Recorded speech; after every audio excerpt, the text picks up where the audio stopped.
Thank you, Rajiv. Thank you for those kind words. Thank you very much. ICC, you've been old friends. Mayank Jalan, always great listening to you, always great talking to you. Divya Shankar Mishra ji, thank you so much for your kind words. And I wish the state of Orissa prospers under your leadership and under the leadership of the Chief Minister, Honorable Naveen Patnaik ji. Thank you to Ms. Yoo Myung-hee, the Trade Minister of Republic of South Korea. Her Excellency, Sri Priya Ranganathan, we fondly cherish, the memories of meeting with you last December back home in Hyderabad. Good seeing you again, madam. His Excellency Shin Bong-kil, Ambassador of Korea to India. Thank you, sir. In fact, you were also together when one of the largest textile companies in Korea, Republic of Korea, Youngwon Corporation, had made a big investment in the state of Telangana. Once again, good listening to you, good talking to you. Mr. Ameya Prabhu and Dr. Amit Mitra, the Minister for Industry and Finance, Government of West Bengal, Mr. Deepak Bagla, MD and CEO of Invest India, and once again, to the entire team of ICC, my compliments on organizing this wonderful event, and also Mr. Kim Young-ju, the Chairman of KITA. Thank you very much, sir. As you all know, we are going through a pandemic which we've not ever experienced in our lifetimes, and now digital has become the new normal. Corona and COVID-19 has opened up new avenues, and as was pointed out by the Korean Trade Minister, adversities, in fact, sometimes throw up interesting opportunities.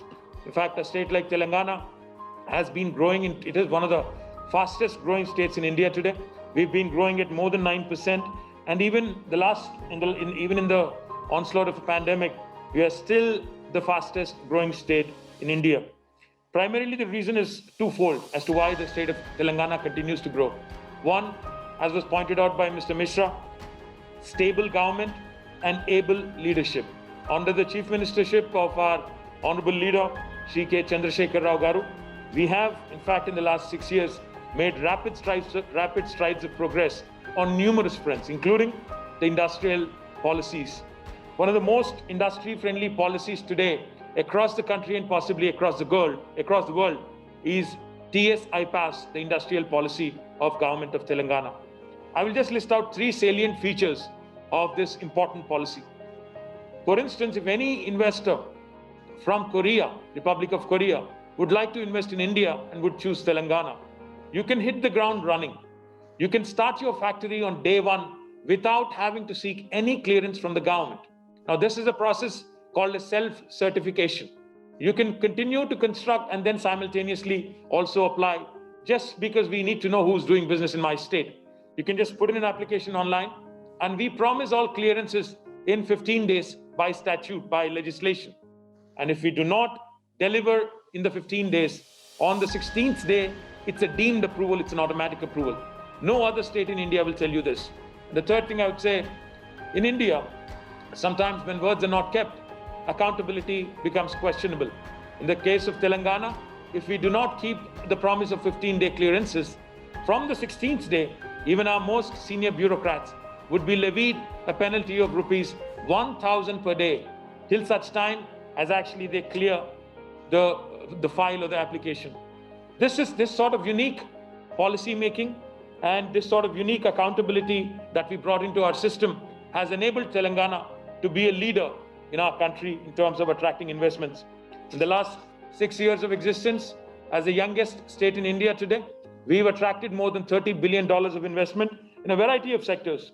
In fact, some very large investments from Korea, Republic of Korea, have also come into our state of Telangana. As I pointed out, Youngwon Corporation, who's a major, has come and invested in Telangana. Likewise, we are also thankful to Hyundai India, who've set up their largest state-of-the-art R&D center in Hyderabad, which already employs more than 1,000 people.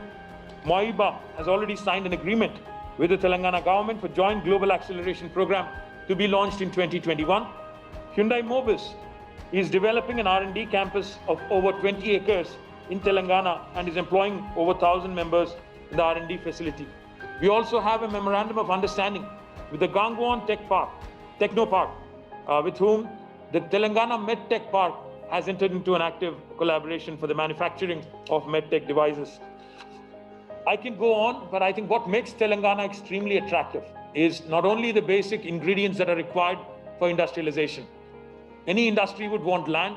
We have more than 250,000 acres of land readily available at our disposal under the Telangana State Industrial Infrastructure Corporation, which can be given out to any industry.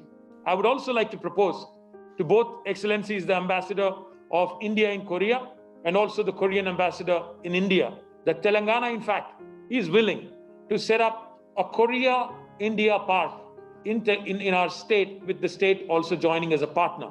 Now, this could be set up in association with KITA and KOTRA, and together we can ensure that the Korean ecosystem will get the much needed plug-and-play infrastructure of world class, that they can readily come in, invest and be comfortable. And we can also customize a package of incentives to ensure that any Korean investment coming into Telangana, be it in the manufacturing sector, textiles, automobiles, electronics, we can certainly accommodate all of these sectors right here in the state of Telangana. And the last thing I'd like to say before I close out, like I said, besides the usual ingredients, water, which is readily available in any part of Telangana. We have a large project, with adequate supply of water for industrial usage. Power, which is 24/7. And we produce more than 15% of our energy from the renewables. In fact, we're the second largest state in India with respect to renewable energy production as well. So therefore, we are environmentally conscious, and we can also assist with the much needed manpower, skilled workforce. In fact, Telangana has a unique program called as a task, the Telangana Academy for Skill and Knowledge, wherein, for instance, if any Korean company would like to hire 500 people, 500 employees, if you give us a skill set in advance, we will train 1,000 people at our cost, at the government's cost, and then you can cherry pick the best 500. So this sort of extremely flexible policies, tailor-made custom incentives, and the availability of all kinds of resources and stable government-enabled leadership is what makes Telangana one of the most attractive destinations in India. And the last thing I would like to say before I close out, I know this is the India-Korea Forum, but at the same time, let me remind all of my Korean friends that while Delhi is involved in, Government of India is involved in policy making, the real action when it comes to industrialization, the real action when it comes to ensuring that your companies take off very well on the ground, the real action lies with the states. So my request to you is engage bilaterally, directly with the states through our Indian ambassador in Republic of Korea. And I'm very confident that the experience would be extremely fruitful, and the impression that you would leave about India, doing business in India, would be extremely encouraging. Thank you very much to ICC and KITA for providing me this opportunity. Have a great day with your deliberations. Thank you.